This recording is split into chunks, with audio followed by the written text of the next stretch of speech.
Hello everyone, welcome to my YouTube channel industrial safety solution, जहां पर आपको मिलता है complete safety solution under one roof. Description में दिए गए डिटेल्स को जाकर चेक करें और किसी भी टाइप की अगर आप हमारे से सर्विस चाहते हैं तो नीचे दिए गए कॉन्टैक्ट नंबर पर कॉन्टैक्ट करें।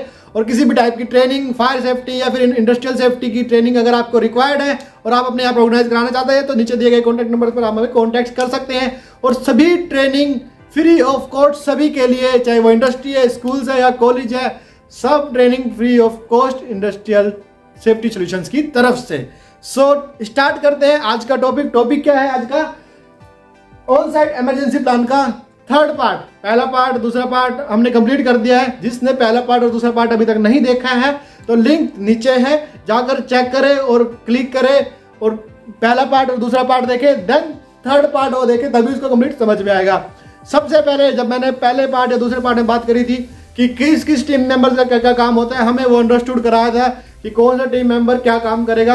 बट अभी बात आती है थर्ड चैप्टर जो लास्ट है, उसमें समझ में आता होगा कि एस्केप रूट क्या है और एस्केप रूट कहाँ कहाँ लगा होना चाहिए, किस किस को एस्केप रूट समझ में आना चाहिए। बट उससे पहले हमें सबसे ज्यादा जरूरी होता है, अगर आप फायर फाइटर है या अगर आप फर्स्ट एडर है या अगर आप रेस्क्यू टीम के टीम मेंबर्स है, तो सबसे पहले आपको एनर्जेटिक होना बहुत जरूरी है। बिकॉज अगर सेफ्टी में अगर आप एनर्जेटिक नहीं हो तो आप कभी भी किसी की जान नहीं बचा सकते। पता लगे कि हम बचाने गए जान, खुद भी फंस गए भैया, बचाने तो गए थे किसी को, खुद भी भाई आग लगी है तो ठीक है यार देख लेते हैं क्या होगा, आग तो लगी है। अरे नहीं भाई नहीं, आप फायर फाइटर्स हो, आप फर्स्ट एडर हो, तो आपको इतना एनर्जेटिक होना चाहिए, इतना एक्टिव होना चाहिए कि आपका क्विक रिएक्शन होना चाहिए। क्विक रिएक्शन पता लगता है, क्विक रिएक्शन होना चाहिए, तो एनर्जेटिक होना बहुत जरूरी है। तो इसलिए हमेशा फिट रहे। तो अब अगर बात करें इंडिविजुअल की, अगर इंडिविजुअल मैं हूं भाई, मेरा क्या काम है? इंडिविजुअल मैं भी हूं ना, तो मेरा क्या काम है? आप हो, आपका क्या काम है? घर पे भी हो ना, घर पे अगर किसी को चोट लग जाती है तो सबसे पहले क्या करते हो? क्विक रिएक्शन करते हो ना, भाग के जाते हो, फर्स्ट एड सेंटर लेके आए, फर्स्ट एड बॉक्स लेके आए, फर्स्ट एड करी, देन फर्दर ट्रीटमेंट के लिए उसके आगे डॉक्टर के ले गए, हॉस्पिटल ले गए, ये घर पे भी करते हो ना। तो यही सब काम हमें इंडस्ट्री में भी करने हैं। रोड पे अगर सेफ्टी, रोड पे एक्सीडेंट हो जाते हैं, लोग क्या करते हैं? वीडियो बनाते हैं, वीडियो बना के फोटो क्लिक करके ये करते हैं। नहीं भाई, जान बचानी है, जान बचानी है, जान बचाने के लिए आगे आना पड़ेगा। कंपनी, स्कूल, कॉलेज कहीं भी हो, अगर आपको किसी की सेफ्टी करनी है आगे आना पड़ेगा एक्टिव होके। तो इसीलिए एक्टिव होना बहुत जरूरी है सेफ्टी के अंदर। बार बार मैं आपको समझाता हूं, तो इसीलिए मैं आपको बताता हूं कि सबसे पहले हर एक इंसान की प्राइमरी रिस्पॉन्सिबिलिटी बनती है, अगर इमरजेंसी हो गई है तो सबसे पहले हुटर को जाके प्रेस करें। जैसे ही हुटर प्रेस होगा, हुटर से डायरेक्टली सिग्नल मिलेगा कंट्रोल सेंटर को। कंट्रोल सेंटर जहां पर हमारे सिक्योरिटी टीम्स अवेलेबल होगी, अवेलेबल सिक्योरिटी टीम हमारी आपको बने पिछली ट्रेनिंग में जैसे आपको बताएगी, सिक्योरिटी टीम हमें डायरेक्टली फैक्ट्री मैनेजर को इन्फॉर्म करेगी। और फैक्ट्री मैनेजर क्या करेगा? अब सिचुएशन को अपने हाथ में लेगा, अपने कंट्रोल में लेगा और फर्दर जो भी उस पर एक्शन लेना होगा वो मैनेजमेंट से डिस्कस करके उस पर काम करना स्टार्ट करेगा। बट उसमें क्या होता है कि हम लोग क्या करते हैं? आग लगी, 10 लोग इकट्ठे होकर देख रहे हैं, भाई आग लग रही है, कोई बात नहीं। अरे भाई नहीं, आपका भी कुछ काम है भाई, आपको भी कुछ करना है, आपकी भी कुछ रिस्पॉन्सिबिलिटी है। तो सबसे पहले हमारी रिस्पॉन्सिबिलिटी क्या है, मैं इस ट्रेनिंग में आपको वही बताने वाला हूं कि हमारी रिस्पॉन्सिबिलिटी क्या है। आपने कोई भी मैनुअल कॉल पॉइंट या हुटर आपने प्रेस किया, सिग्नल पहुंचा, तो आपको क्या करना है? आपको एस्केप रूट के थ्रू आपको बाहर निकलना है और इमरजेंसी असेंबली पॉइंट पर पहुंचना है, सबसे पहला काम। बट आप जा रहे हो, अब हमारे इंडिया में क्या है भाई, भेड़ चाल है, एक के पीछे दूसरा भाग रहा है, पता किसी को नहीं भाग क्यों रहा है, पता होना चाहिए ना भाई, क्यों भाग रहा है किसी को नहीं पता। बट इसमें आपकी रिस्पॉन्सिबिलिटी क्या है और क्या हमारे नॉर्म्स कहते हैं और क्या हमारा प्रोसीजर कहता है कि हमें क्या करना है। अगर मैंने सपोज करो, मैंने ऑब्जर्व करा कि इमरजेंसी होगी, आग लग गई, करंट लग गया, XYZ कोई भी इमरजेंसी होगी, तो मेरा काम क्या है? मैं शाउटिंग करता हूं, मतलब चिल्लाता हो जाऊं कि आग आग आग आग, ये कहता हो जाऊं और ये मैसेज सबको मिलता चला जाए कि आग लग गई है, इसलिए ये इंसान यहां से भाग रहा है। ये यहां से भाग के कहां जाएगा? इमरजेंसी असेंबली एरिया में, ना कि उस पॉइंट पर जहां पर आग लगी है।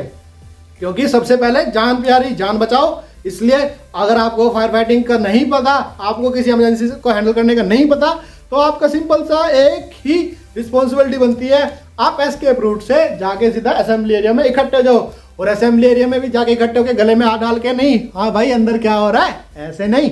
आपको क्या करना है? बिल्कुल लाइन से खड़ा होना है, क्योंकि हेड काउंट करना है। हेड काउंट करेंगे क्योंकि अगर आपकी लाइन में 15 लोग हैं, आपके साथ 15 लोग काम कर रहे हैं और आप उस लाइन के लीडर हो, आपको कैसे पता लगेगा कि 15 लोग आ गए? नहीं आए 15 लोग, आपको पता लगेगा आपकी लाइन अगर इकट्ठी एकदम लंबी लगी है, पता लगे 2-4 इधर हाथ खड़े हैं, 2-4 इधर। नहीं भाई, आपने हेड काउंट करा, मेरी लाइन के 15 लोग हैं, नहीं, सुबह 15 आए थे, अभी 14 है, इसका मतलब मेरा एक लड़का या मेरा एक एम्प्लॉय, मेरा एक साथी अभी प्लांट के अंदर है, तो अभी मैं उसको क्या रेस्क्यू करना है। तो ये रिस्पॉन्सिबिलिटी मेरी बनती है कि मेरा हेड काउंट करूं, मैं अपनी लाइन्स के जितने भी लड़के हैं या अपनी टीम्स मेंबर को एकदम सबको चिल्लाते हो जाओ, आग लग गई, आग लग गई, ये चिल्लाते हो, ना कि भागते हो जाओ, ओ भाई ओ भाई। अरे वो कहते हैं ना, ओ भाई से नहीं, आग आग कहते तो शायद बचा भी लेते। ओ भाई कहने से कोई नहीं बचाएगा, आग आग कहो ताकि सभी, और कोई भी अगर पॉसिबिलिटी है तो अपना पावर ऑफ करके जाए, अगर नहीं है तो छोड़ दे एज इट इज और जाके अपने असेंबली एरिया में इकट्ठे हो जाए। ये तो हमारी सेल्फ रिस्पॉन्सिबिलिटी, जो हमारी ड्यूटी है, जो हमें करना है चाहिए किसी भी इमरजेंसी सिचुएशन में। देन उसके बाद आप भी लोगों में से टीम मेंबर्स भी होते हैं, फायर फाइटर भी होते हैं आप भी लोगों में से, बट उसमें भी रिस्पॉन्सिबिलिटी बनती है। फायर किस टाइप की है? माइनर फायर है, मेजर फायर है। अगर माइनर फायर है तो आप फायर फाइटर हो और आपको अगर सेफ्टी के इक्विपमेंट्स या फायर फाइटिंग के इक्विपमेंट्स चलाने आते हैं तो आप उसको हैंडल कर लोगे। अदरवाइज क्या होगा कि आपको अदर आउटर एजेंसी की हेल्प लेनी पड़ेगी कोई भी इमरजेंसी को कंट्रोल करने के लिए। One thing. दूसरी चीज क्या होती है? दूसरी चीज ये होती है कि अगर आपको पता है कि हाँ हम कंट्रोल कर लेंगे और माइनर सी फायर है तो आपको फायर एक्सटिंग्विशर लेकर उसको एक्सटिंग्विश करना चाहिए। अगर आपको रिक्वायर्ड है फायर हाइड्रेंट की तो फायर हाइड्रेंट भी, ऐसा नहीं है आग लग गई बिजली में और फायर हाइड्रेंट से बुझा रहे हो, भाई चिपक जाओगे। बिजली की है, बिजली पानी कुछ तो डिफरेंट होगा। तो वो सबसे पहले अंडरस्टूड करना बहुत जरूरी है कि आग किस टाइप की है और किस चीज से बुझेगी। मैंने जैसे आपको बताया कि फायर्स के भी अलग अलग टाइप्स होते हैं, वो आगे ट्रेनिंग्स में मैं आपको बताऊंगा। बट अभी जो मेन पॉइंट्स है, हमारा टॉपिक्स है कि हमें क्या करना है। तो आपको सेल्फ रिस्पॉन्सिबिलिटी पता लगी कि हमें प्लांट को तुरंत खाली या उस जगह को पूरा तुरंत खाली कर देना है ताकि हमारा कोई भी साथी, कोई भी ऐसा इंसान अंदर ना रह जाए जिसको रेस्क्यू करना पड़े। पहली बात तो, बट फिर भी अगर रेस्क्यू करना पड़े तो रेस्क्यू टीम है, रेस्क्यू टीम उसको कैसे वहां से लेके आएगी। एम्बुलेंस रेडी रहेगी ताकि अगर कोई इमरजेंसी ज्यादा क्रिएट हो जाती है, किसी को ज्यादा चोट लग जाती है तो डायरेक्टली उसको हॉस्पिटल लेके जाया जा सके। तो ये काम होता है रेस्क्यू टीम का। फर्स्ट एड टीम क्या करेगी? उसको फर्स्ट एड देना आना चाहिए कि फर्स्ट एड कैसे देना है, कि उसका ब्लड रोकना है, ठीक है। कोई आर्म, अगर यहाँ पर आर्म्स पे चोट लगी तो उसको आपकी आर्म्स को होल्ड करना है। तो ये सब बेसिक्स जो चीजें हैं ये हमें पता होना चाहिए। अब मैं साथ ही साथ आपको दिखाता हूँ कि एस्केप रूट क्या होता है। एस्केप रूट क्या होता है उसके बाद इंडिविजुअली मैं फायर फाइटिंग की इक्विपमेंट्स की ट्रेनिंग स्टार्ट करूँगा। फिर फायर फाइटिंग की ट्रेनिंग स्टार्ट करेंगे जिसमें इक्विपमेंट्स आ जाएंगे कि कौन सा इक्विपमेंट कैसे चलाना है। तो अभी आगे जाके हम क्या करते हैं, अभी हम एस्केप रूट देखते हैं। So let's come with me, जिसको मैं आपको दिखाऊंगा कि एस्केप रूट क्या होता है। तो लेट मी शो यू। सो ये हमारे पास एक प्लांट का एस्केप रूट है, या प्लांट लेआउट भी कह सकते हैं, या इमरजेंसी लेआउट भी कह सकते हैं। सो इस लेआउट में क्या होता है, इसमें इमरजेंसी एग्जिट प्लांट्स एक फ्लोर का है। तो सबसे पहले हम ये समझ लेते हैं कि रेड जो हमारे ये सिंबल्स है या फिर हमारे जो भी साइनेज है वो किस किस टाइप के हैं। जैसे सैंड बकेट का है वो इस टाइप के सिग्नल्स मिलेंगे। इमरजेंसी लाइट्स का है वो आपको यहाँ पर सिंबल इस टाइप के मिलेंगे। मैनुअल कॉल पॉइंट्स है इस टाइप के सिग्नल्स मिलेंगे आपको इस रूट में। और हाइड्रेंट पॉइंट्स के आपके ये टाइप के साइनेज आपको इसमें मिलेंगे। स्मोक डिटेक्टर के साइनेज आपको ये मिलेंगे और फायर एक्सटिंग्विशर के साइनेज आपको ये मिलेंगे। सिक्योरिटी गार्ड्स हमारा ये है। तो जैसे कि मैंने सपोज करा कि मैं यहाँ पर हूँ किसी भी प्लांट में, अगर मैं सबसे पहले हम किसी भी, अगर आपने खुद भी देखा होगा किसी सोसाइटी में जाते हो, किसी कंपनी में जाते हो, कॉलेज में जाते हो, तो मैंने एंट्रेंस पे ही ना उस सोसाइटी का या फिर कॉलेज का या फिर किसी भी फैक्ट्री का या किसी कंस्ट्रक्शन साइट का, कहीं कभी आप जाओगे तो गेट पर ही ना पूरे साइट का लेआउट लगा होता है कि यहाँ पर, जैसे कि मेरे को कॉलेज में जाना है तो कॉलेज में हम क्या करते हैं कि जाते हैं, एंट्री पे देखते हैं कि एरोज लगे होते हैं, एडमिन ऑफिस इधर, क्लासरूम इधर, कैंटीन इधर। ऐसे ही सेम इंडस्ट्री में भी होता है एज इट इज कि हमारी कौन सी चीज़ कहाँ पर है, कि कैसे क्या काम कर रही है। तो हमें ये समझना बहुत ज़रूरी है। सोच करो मैं इस प्लांट में काम कर रहा हूँ और ये इसका पूरा एरिया है, जैसे कि इसमें आपको स्क्रीन में दिख रहा होगा कि ये पूरा एरिया है। यहाँ पर इसमें सिक्योरिटी रूम है जो कि मैंने कहा था, इमरजेंसी कंट्रोल सेंटर भी है, और जो ये रेड सिग्नल्स है ये सारे एस्केप रूट है, इमरजेंसी एग्जिट्स है। जैसे कि एग्जिट नंबर, ये यहाँ पर एक गेट है, एग्जिट नंबर 1 है, एग्जिट नंबर 2 है। तो आपको इन रास्तों से ये आपको एरो दिखाना है। सपोज करो मैं एक एग्जांपल लेता हूँ कि मैं स्टोर में काम कर रहा हूँ। फॉर एग्जांपल मैं स्टोर में काम कर रहा हूँ, तो स्टोर में मेरे को इस लेआउट से पता लग रहा है कि स्टोर में यहाँ पर MCB कॉल पॉइंट भी है, आपको यहाँ पर इमरजेंसी लाइट भी दी गई हुई है, आपके यहाँ पर फायर एक्सटिंग्विशर भी रखे हुए हैं। अगर आप स्टोर की या किसी भी एरिया की बात करें, VMC है ये जैसे स्टोर है बेसमेंट में, तो इसमें भी यहाँ पर आपके मैनुअल कॉल पॉइंट्स है, आपके फायर एक्सटिंग्विशर्स है, आपके इमरजेंसी लाइट्स है, आपकी फायर फाइटिंग के इक्विपमेंट्स वहाँ पर रखे हुए हैं। बट इन केस अगर आपकी सीरियस इमरजेंसी हो जाती है तो आपकी रिस्पॉन्सिबिलिटी क्या बनती है कि आपको एस्केप रूट से क्या करना है, एग्जिट करना है। एग्जिट करने के बाद डायरेक्टली बाहर निकल जाना है। जैसे यहाँ पर ये स्टेयर केस है, इसमें स्टेयर केस यहाँ से आपको बाहर आना है। निकलोगे जैसे यहाँ पर ये रास्ता है, ये सारे रास्ते बने हुए हैं, इन रास्तों के थ्रू आपको यहाँ से एग्जिट होना है। एग्जिट होने के बाद सीधा डायरेक्टली यहाँ से रेड लाइट आप देख रहे हो, ये एग्जिट होने हैं। ये एग्जिट होते होते आपको डायरेक्टली यहाँ पर पहुँचना है, पार्किंग एरिया। ये सीधा जाके आपको कहाँ पर इकट्ठा होना है, इमरजेंसी असेंबली एरिया में। ये हमारा उस प्लांट का इमरजेंसी असेंबली एरिया है जिसमें आपको इकट्ठा होना है। बट आप ये इमरजेंसी जो लेआउट होता है ये सभी एंट्रेंस पे लगा होना चाहिए।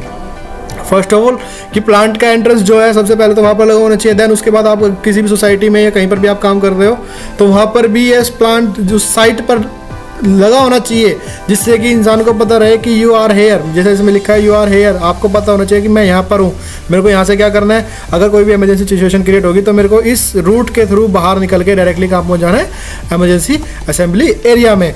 या फिर हमारे क्या है, ये इमरजेंसी एग्जिट्स है, तो ये भी पता होना चाहिए कि इमरजेंसी एग्जिट्स है। या फिर हम यहाँ क्या करेंगे, यहाँ से निकलेंगे, यहाँ से निकलने के बाद डायरेक्टली इस रूट के थ्रू आपको कहाँ इकट्ठा हो जाना है, जाके असेंबली एरिया में। तो ये बहुत ही इंपॉर्टेंट है कि एस्केप रूट या इमरजेंसी प्लान हमें डिस्प्ले होना चाहिए।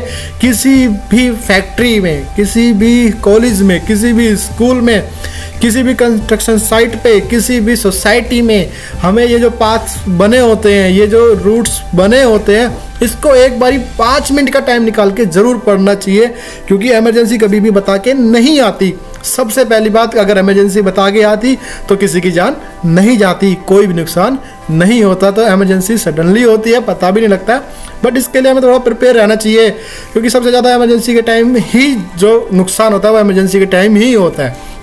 तो जैसे मैंने इसी लेआउट के अकॉर्डिंग आपको समझाया, कोई भी लेआउट है, ये प्लांट का ये एरिया है प्लॉट का, यहाँ से जैसे ये मार्क हो रहा है ये लाइन, ये प्लॉट का एरिया है। ऐसे पूरा लेआउट बनता है उस एरिया का। जैसे आप घर का डिज़ाइन बनवाते हैं कि किचन कहाँ रहेगी, आपका डाइनिंग रूम कहाँ रहेगा, या आपका बेडरूम कहाँ रहेगा, वो सारा एक डिज़ाइन बनवाते हैं ना, एज इट इज आपका प्लांट का लेआउट बनता है।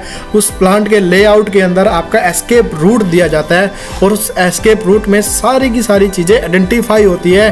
कहाँ पर आपका इमरजेंसी प्लान के अकॉर्डिंग आपका फायर एक्सटिंग्विशर कहाँ पर है, आपका फायर हाइड्रेंट कहाँ पर है, आपका इमरजेंसी असेंबली पॉइंट कहाँ पर है, कौन से आप रूट पे हो। और आप इस टाइम जहाँ पर भी आप उस इमरजेंसी प्लान को डिस्प्ले कर रहे हो, आपको पता होना चाहिए कि आप कौन से पॉइंट पर वहाँ पर हो। जैसे कि इसमें ये दिया गया है कि आप अभी यहाँ पर हो, यू आर हेयर। तो आपको पता होना चाहिए कि मैं इस टाइम यहाँ पर हूँ, और मेरे को यहाँ से अगर कोई इमरजेंसी होगी तो इस रूट से मेरे को यहाँ से बाहर निकल के डायरेक्टली असेंबली एरिया में इकट्ठा हो जाना है। और देन उसके बाद जो भी काम होगा वो आपका डायरेक्टली सिक्योरिटी सेंटर या इमरजेंसी कंट्रोल सेंटर वालों को होगा, और किसी का कोई काम नहीं है। आपकी जो रिस्पॉन्सिबिलिटी बनेगी सिर्फ जाके आपको यहाँ पर इकट्ठा होना है। क्योंकि हम लोग प्लांट के अंदर है, फैक्ट्री के अंदर है, काम कर रहे हैं, हमें पता है, ठीक है। बट कोई अननोन, कोई विजिटर, कोई बाहर से आ गया, उसे कैसे पता लगेगा कि भाई अगर इमरजेंसी होगी तो मैं क्या करूँगा। तो उसके लिए भी ये बहुत इंपॉर्टेंट है, उसको ये पढ़ना आना चाहिए, और ये सबको पता होना चाहिए कि हमारे प्लांट में अगर कोई आया है तो वो इमरजेंसी की सिचुएशन में क्या करेगा, कहाँ जाके वो खड़ा होगा, कहाँ जाके वो क्या करेगा, उसकी भी रिस्पॉन्सिबिलिटी है। तो इसके लिए डिस्प्लेज होना ये बहुत ज़रूरी है। इसमें अगर कोई भी, अगर आपको डाउट्स है, अगर आपको कोई भी हेल्प चाहिए कि आपको इमरजेंसी लेआउट कैसे बनाना है, तो मैंने आपको बताया है कि कॉन्टैक्ट डिटेल्स हमारी डिस्क्रिप्शंस में है, जाकर हमें कॉन्टैक्ट करें किसी भी टाइप्स की हेल्प के लिए, इंडस्ट्रियल सेफ्टी हेल्प के लिए। आपके लिए हम अवेलेबल है 24/7 आवर्स। और इसी के साथ ये ऑन साइट इमरजेंसी प्लान का चैप्टर खत्म होता है। और साथ ही साथ आप वीडियो देखकर बताइए कि वीडियो कैसी लगी। अगर वीडियो जरा से भी पसंद आई है तो लाइक, शेयर और सब्सक्राइब कर दे, और साथ ही साथ बेल आइकन्स को जरूर प्रेस कर दे, ताकि आने वाली नई वीडियोस की नोटिफिकेशन आप तक मिलती रहे। Thanks for watching this video.